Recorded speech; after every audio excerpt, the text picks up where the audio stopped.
I'm April Durham, and the show that I proposed for this Armory exhibition is called Techno Eyes Still Gleaming, and it comes after a show called Techno Eyes Gleaming with the light from 1,000 fluorescent bulbs. That was the original show.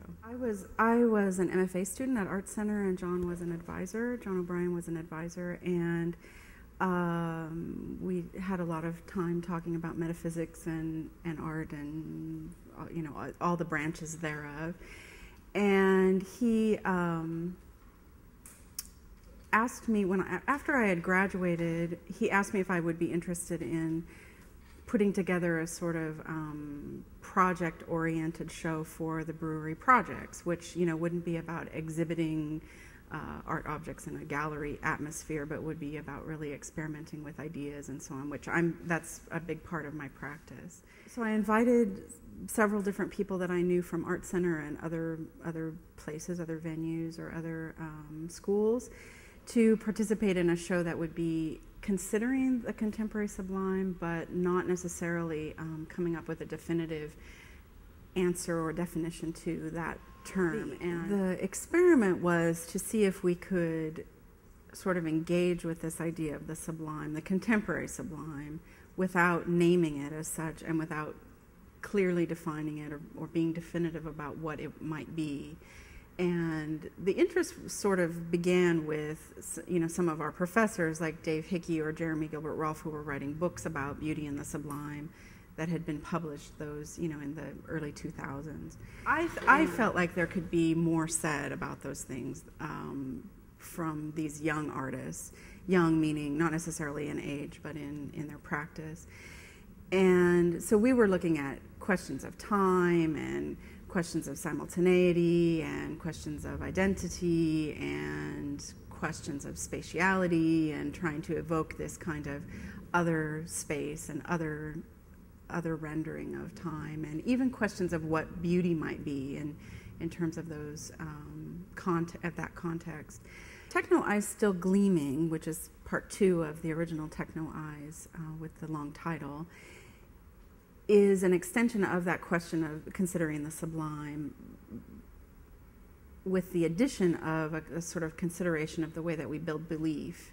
And specifically, I wanted to go sort of the whole gamut. So there's someone who works with the body and with body parts, Pam Struger. And Pam is, she writes, she's a performance artist, she does installation work, she builds sculptures.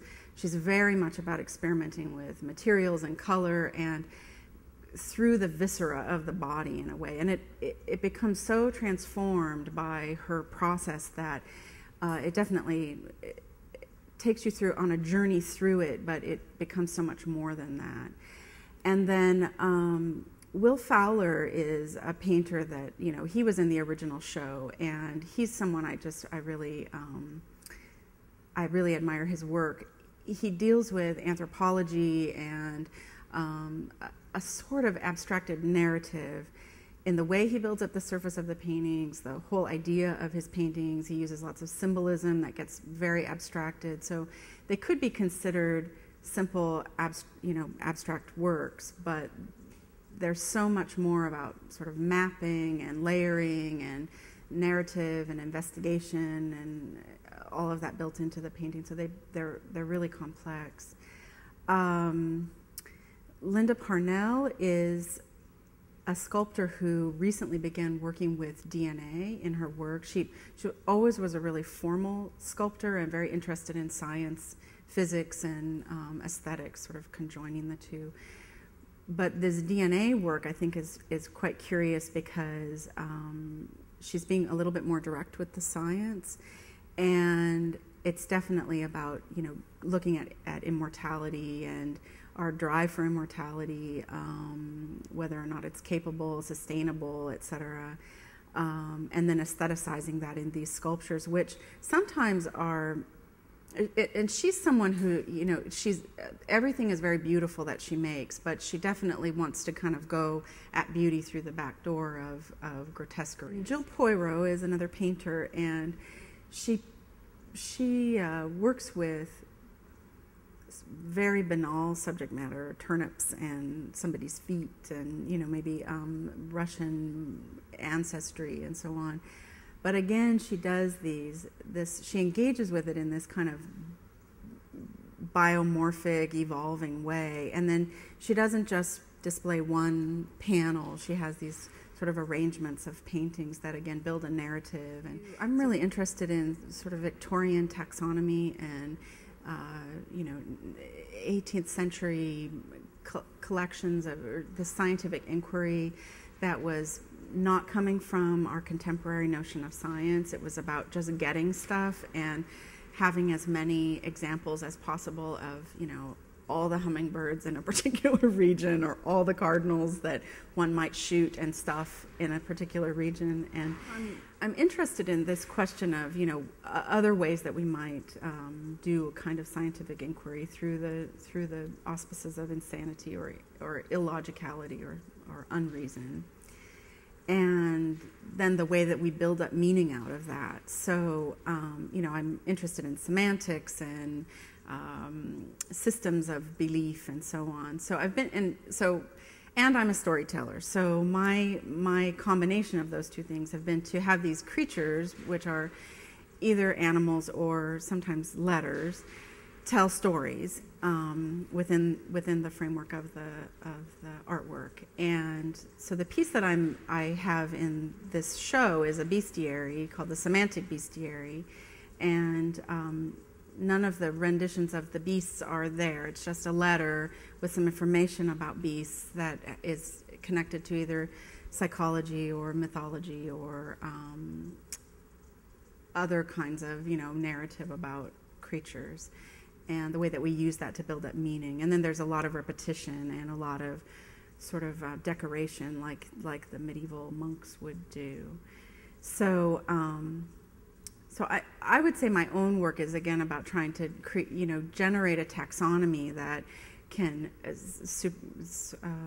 rise above its origins, and perhaps, or above is a sketchy word to me, because that again I think is an old-fashioned look at transcendence or the sublime, but being able to shift it into another space so that it can evoke something beyond itself.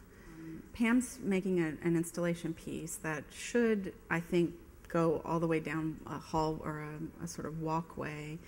And she's kind of working out. She had the main sculptural part already, and then she wanted to work on something site specific for that space that's about educating, and so on. So it'll involve, changing that space a little bit, and she liked the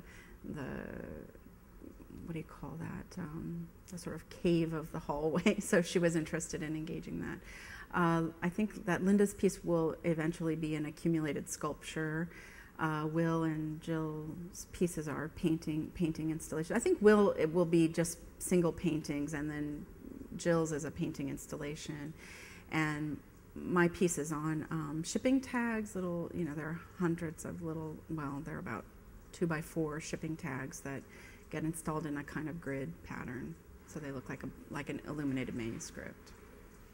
I really appreciate John O'Brien's willingness to try things and to be about collaboration and experiment and sort of circling the fringes of what's acceptable or what's normal, and just to see what comes up. And I think he's done that so effectively with lots of artists. He's willing to believe in you if you have an idea. And, he works internationally, so that's really wonderful. It gives you the opportunity to meet people from other places, which for me has been a really big deal.